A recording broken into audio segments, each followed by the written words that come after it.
Hey ho, welcome to the Ramones edition of This Week in High School Sports. You know why it's the Ramones edition, guys? Because we got a lot of ground to cover in a short period of time, just like the Ramones. How much can you pack into 2 minutes?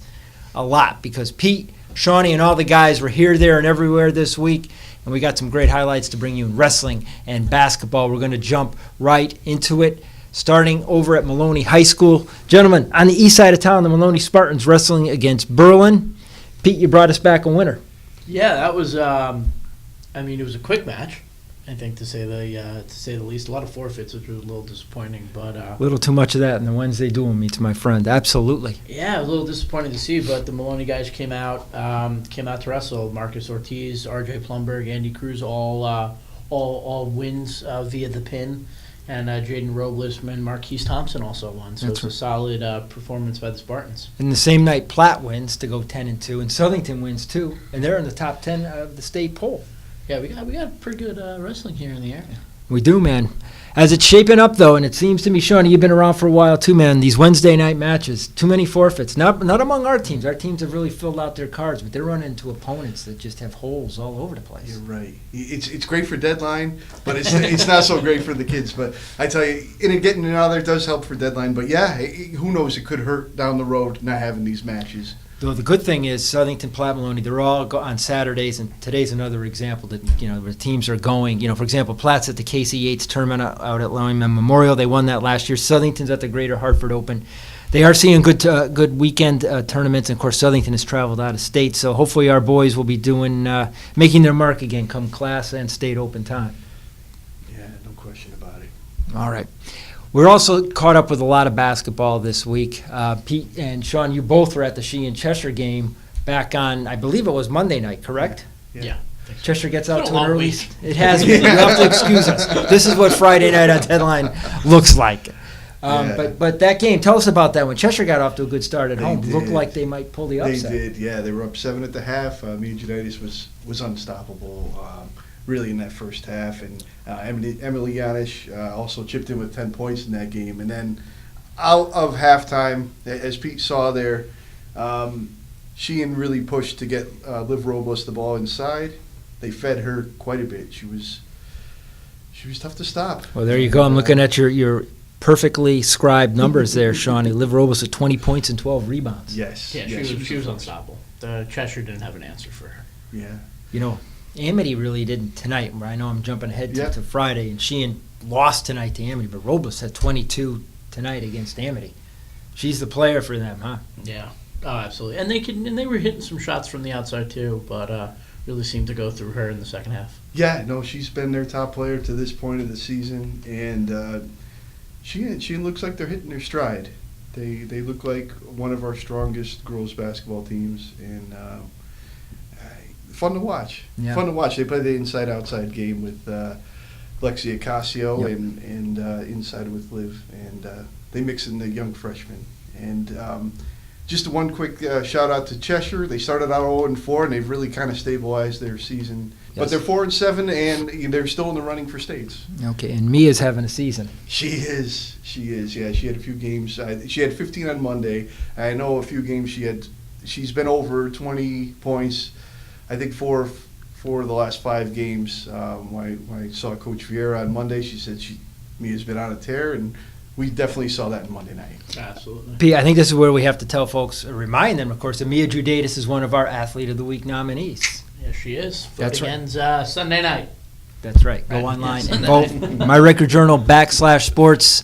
To vote for this week's cast of Athletes of the Week. And I bring it up not only because of Mia, but because of the next player we're going to see in this next series of clips that Pete got on Tuesday night over in Southington. Jeanette Wadolowski, an Athlete of the Week nominee. Unbelievable. Double-double that night, double-double again against Newington. Jeanette's doing it. She's closing in on 1,000, huh, Shawnee? Yeah, very special player. And,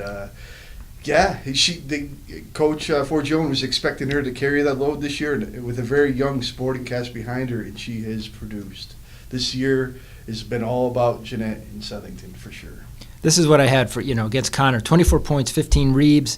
Against Newington, 15 points, 12 rebounds. She and Southington, they're 6-4. Jeanette is at 904 points for her career going into next Tuesday's game against New Britain. All right, we have arrived at halftime here. Pete and I and Shawnee are going to take a little 30-second timeout. Here's a message from our sponsor, proud to have as our presenting sponsor for This Week in High School Sports, Gaylord Specialty Healthcare.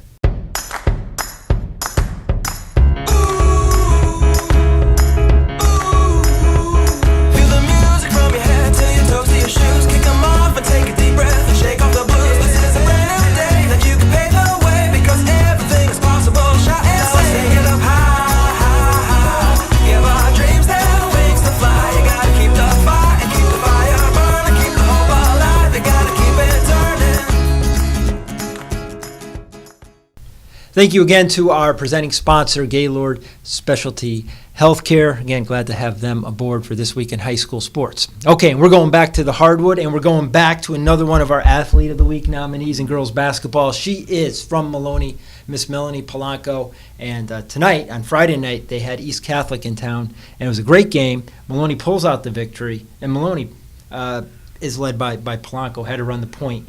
Correct, with Olivia Aitken and out. She looked very comfortable there, leading the point. She looks comfortable anywhere on the court. But 31 points, 14 rebounds, a handful of steals, a bunch of dimes. She just looked great out there and really looked in control and really looked comfortable. Yeah, and I understand she hit this buzzer beater at the end of the third quarter from beyond half court. Wow.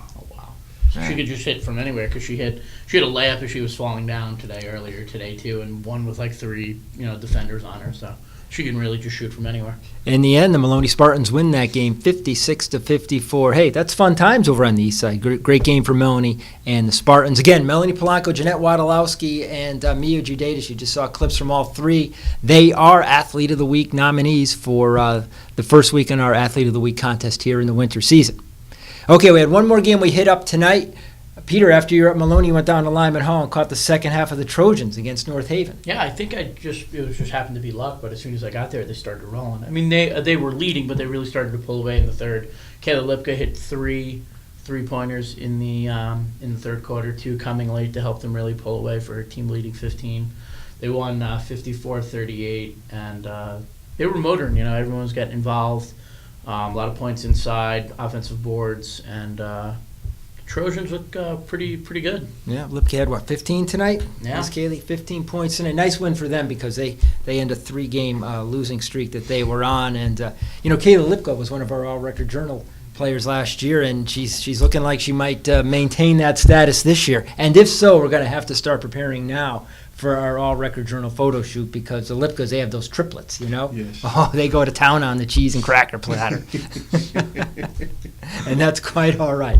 Okay, those are our girls' basketball highlights from this past week. We also hit the hardwood for the boys. And, Peter, you started your week over at Southington, checking out Andrew Lonice and Tim O'Shea and the boys against Hall, right? Yeah, well, we've heard so many good things about the Southington boys team this year, really off to a good start. And I hadn't seen them yet, so they were one of this, looked at the schedule and I circled them right off the bat. I was like, I have to go see the Southington boys, and I was not disappointed. I mean, they won 64-48 against Hall. They look good. Tim O'Shea, he's been on this program a handful of times.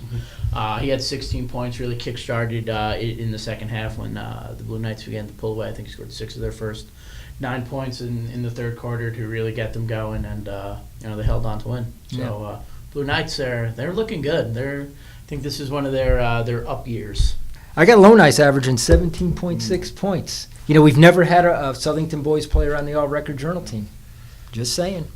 Andrew Lonice. It's not going to be easy this one. No, it isn't. I don't mean to speak ahead of the game. For now, guys, the Southington boys 5-3. They play Newington on Tuesday in Newington. That could be a fun game. Yeah. You might want to think about checking that one out. Oh, yeah.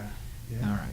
But before we leave this week, we got to rewind back to the team that was most busy, and that was the Wilcox Tech boys. Randy Farkas, man, frequent flyer mileage this week. They had 4 games in as many nights the Indians did. And Shawnee, they won all 4. What was that? They didn't play since December 27th. Right. I read the story. Who comes up with these schedules? I don't know. That's unbelievable. I don't know. And it wasn't even the weather. Steve Wodarski, Pete's got a question for you. I'm just saying, that just seems crazy. We had 4 games in 4 days to win them all. That's even more unbelievable. Yeah. Yeah. It's really impressive, and they did it in impressive fashion. And you were going to go to, obviously, to DJ Ransom, I'm sure. It was, yes. The junior hit 1,000 points tonight, and pretty impressive. First, I believe he's the first since Rosie Scheider Yes, for definitely. Wilcox to get 1,000. As a junior, that's pretty impressive. So we saw him on Monday night against O'Brien Tech, and he had 17 that night. And that's when Steve Winarski kind of tipped me off. He's like, Sean, did you realize he was that close? Because honestly, I didn't realize. He said, thankfully, he came over to me. He says, let me make sure we have the exact number.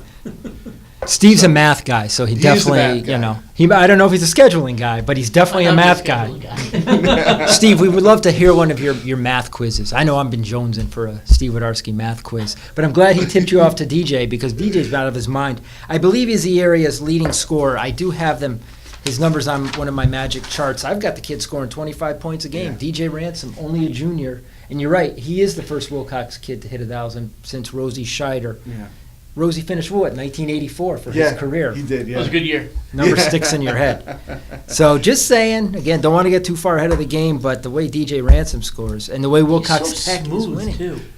Like he can go cross court like that, and it's just so easy. And I mean, the way that they pass is just it's mesmerizing. Really, when they get going, they're 4 or 5. They'll make 4 or 5, 6 good passes, and they'll make the right passes. And it's pretty impressive to see for a high school team. You see obviously the great teams, and we're going to touch on Hillhouse in a little bit. Yeah. But to see them come out, they're a real complete team. They're fun to watch. Yeah, I noticed when teams try to press them, that's when they really take off. Yeah. They love it in transition. They have a lot of good weapons. John Soto, he stars whenever we go there. He's usually a double machine, and he finishes on the back end.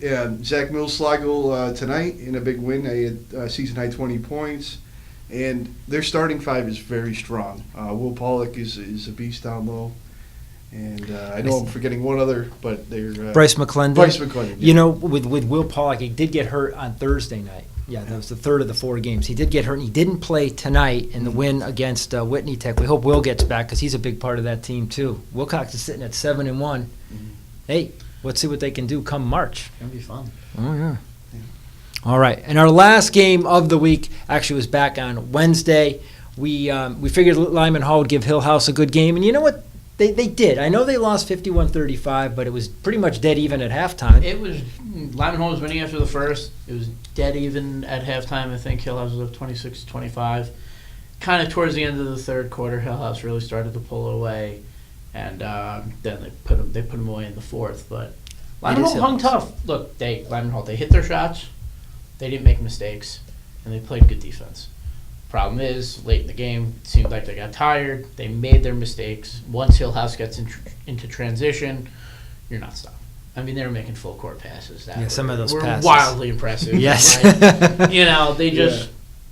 Yeah. It was nice to see Lyman Hall play that well against a team like that, considering that they have Hamden coming in next week. That's the thing. You want to talk about scheduling? Yeah. Hillhouse and Hamden in less than a week is not fun for any team, and to see. Kevin Ranson played well, hit a couple of threes early on.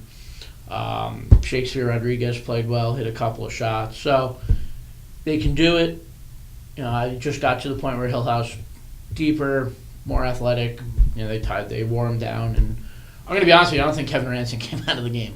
And that's the way that they were going to win that game, was if he played the whole game. And I'm pretty sure he didn't the entire game, so or at least the first 3 quarters. You know what's amazing, guys, and this is a testament to the schedule they have. Lyman Hall starts the season 4-1. They're now 4-5. They lost 4 games in a row, and tonight in overtime against North Haven. That's a tough one for them to lose. But geez, all our teams have tough schedules. Sheehan tonight was down at Guilford, undefeated. In that Hammonasset division with Prep and Xavier and Guilford, who's undefeated. But speaking of that division tonight, guys, Cheshire beats Fairfield Prep for the first time ever.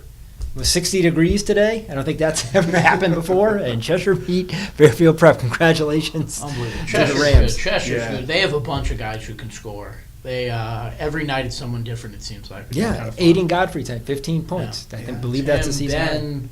Will, and they have a handful of guys. Eric Angelone, the young gentleman, Eric Angelone, had a good game. Lee. Yes, agreed. Lee, Hey, and also good this week for Lyman Hall co-op hockey player Scott Bradley, who hit 100 points the other night in Lyman Hall's win against the Housatonic Co-op, which brings us to our highlight game for this evening. weather permitting. Lyman Hall and Sheehan are renewing their hockey rivalry tonight at Wesleyan at 8:30, if you want to set your alarm clock, if you're a day sleeper. We're hoping the game gets in. The weather forecast is icy-dicey for today. The irony is we might have a hockey game postponed on account of Yeah, I mean, ice. I'll be there anyway, no matter what, rain or shine. You or can come ice over to or my whatever. house, too, if it gets snowed out. Yeah, You wanna- okay, cool. Works for We'll me. watch a movie. Works for me. Maybe Animal House. Maybe, just maybe, we can work on another scene, Pete. I liked it, by the way. Thank you, Sean. I hope your nostrils are recovered. by the way, Yeah. Pete. That's taking one for the team. You threw a snowball and hit me upside the head, and the snow went Call it even. right down my shirt. You put 2 pencils up your snout. Hey, folks, we hope you enjoyed our show. It certainly brought my spirits up after a long, busy night. But it was a good night. Shawnee, you saw the Platte girls. Coach Tina Gagne and the Panthers. 6-game winning streak. Tina. And- Yes, 6 in a row. And, the Maloney girls had a great win. Polanco with a big night. Yep. We got some good things going on. We're going to bring it to you every week on This Week in High School Sports, presented to you by Gaylord Specialty Healthcare. All right, Brian Carpenter on behalf of Peter Paguaga and Shawnee Krofsick and Justin Weeks and Ken Lipschitz and Ryan Conchata, who was out at the east side for us tonight. And, of course, Joe Boyle, our hockey man. We are the Record Journal Sports Department. Thank you for tuning in.